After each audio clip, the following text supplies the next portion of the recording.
यह कहानी रिया की है, जिसकी मां के मर जाने के बाद पिता दूसरी शादी कर लेते हैं। लेकिन सौतेली मां बिल्कुल भी अच्छी नहीं होती। वो रिया को पढ़ने लिखने नहीं देना चाहती थी और हरदम उसे खरी खोटी सुनाती रहती थी। फिर एक दिन रिया की बच्ची पढ़ने भेज रही हूं, वो क्या कम है, पर सारा काम पूरा किए बिना तुम कहीं नहीं जा सकती, समझी? मुझे देर हो जाएगी क्योंकि आज एक्स्ट्रा क्लास है। मैंने सारा काम कर दिया है, बस दादी की रोटी बनानी है। उस बुढ़िया के लिए तो मैं बिल्कुल भी रोटी ना बनाऊं। रिया समझ जाती है कि उसे आज फिर कॉलेज देर होगी। वो जाकर रोटी बनाने लगती है। तभी उसकी दादी कहती है, मैं कल से खुद ही खाना बना लिया करूंगी। बेटी, तेरी ये माँ तुझे पढ़ने देना नहीं चाहती। वो कौन होती है? मेरी पढ़ाई रोकने वाली। मैं स्कॉलरशिप से पढ़ रही हूँ, सरकार पैसा दे रही है मेरी पढ़ाई का। तो बेटा, तुझे कॉलेज पहुँचना भी तो जरूरी है ना। रिया कॉलेज के लिए निकल ही रही थी कि उसका सौतेला भाई सामने आ जाता है। दीदी, आप फिर लेट हो गए ना, कॉलेज के लिए चलो, मैं आपको बाइक से कॉलेज छोड़ देता हूँ। लेकिन माँ ने तो तुझे मना किया है ना, मुझे कॉलेज लेने आने और छोड़ने जाने के लिए। दीदी, सारा घर का काम करके आप भी तो थक जाते हो। कोई बात नहीं, मैं माँ से बोल दूंगा कि दोस्त के घर गया था। रिया का सौतेला भाई उसे और दादी को बहुत प्यार करता था। रिया के पिता नई माँ की करतूत के कारण लकवा खाकर बिस्तर पर थे। क्या सारा दिन बिस्तर पर पड़े रहते हो? अरे कुछ करते क्यों नहीं? क्या करूं, तू मेरे बच्चे को परेशान करती है। ऊपर वाला जरूर तुझे तेरे कर्मों की सजा देगा। अरे अभी तो तुम बिस्तर पर हो, क्या पता कल को तुम भी अपनी पहली बीवी के पास चले जाओ। तभी वहां सास आ जाती है। अरे तुम कैसी औरत हो जो अपने ही पति के बारे में ऐसा बोलती है? अरे चुप हो जाइए। एक बच्ची के पिता से शादी करके आपके घर को एक चिराग दिया है, और इस उम्र में इतना बोलना ठीक नहीं है बुढ़िया। वक्त गुजरता है और रिया की सौतेली माँ का गुस्सा बढ़ता ही चला जाता है।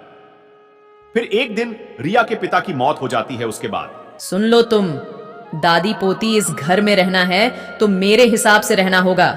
घर का सारा काम बाहर का काम करोगी तभी रोटी दूंगी, वरना इस घर से धक्के मारकर बाहर निकाल दूंगी।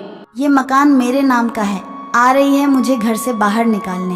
यह गलत फहमी में मत रहना बुढ़िया। ये देख मकान के कागज जो तुम्हारे बेटे ने मकान मेरे नाम किया था। सास ये देखकर अचंभित रह जाती है, लेकिन करती भी तो क्या, अब इस उम्र में कहां जाती। वो एक दिन रिया की दादी झाड़ू लगा रही थी कि गिर पड़ती है। ये देख रिया परेशान हो जाती है। दादी दादी, क्या हुआ आपको? डॉक्टर के पास ले चलते हैं भैया। हाँ दीदी, चलो। अरे कहीं जाने की जरूरत नहीं है, इतना फालतू पैसा नहीं है मेरे पास, इनको यही लिटा दो। और हाँ, जो बची हुई झाड़ू है ना, वो तू पूरा लगा देना। कैसी बात कर रही हो माँ? दादी को चोट लगी है। मैं जा रहा हूं डॉक्टर को लेने। भाई डॉक्टर को ले आता है, जो दादी को अब सिर्फ आराम करने की सलाह देकर जाता है। दीदी, मैं जल्दी से पढ़ाई पूरी कर लूं, फिर नौकरी करूंगा तो तुम सबको अच्छे से रखूंगा।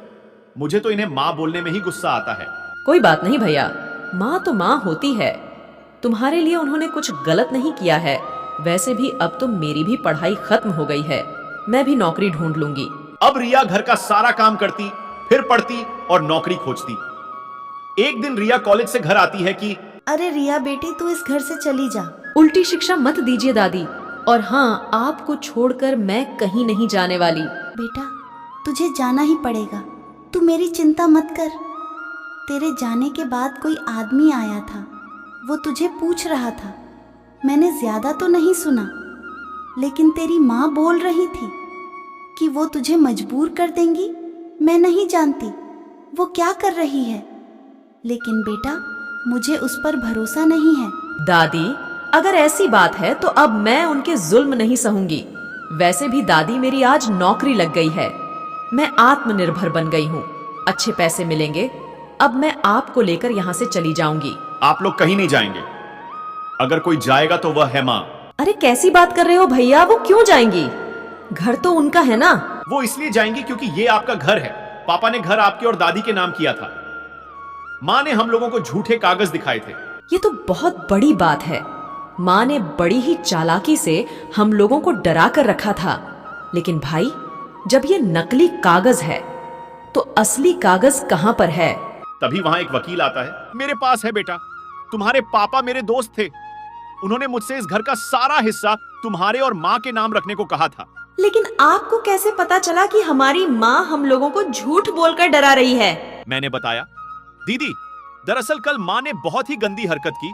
उन्होंने आपकी शादी एक बूढ़े आदमी से पैसों के लिए तय कर दी थी।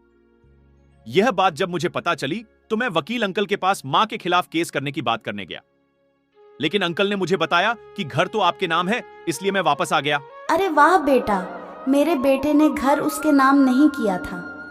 मेरे लिए तो यही बहुत बड़ी बात है।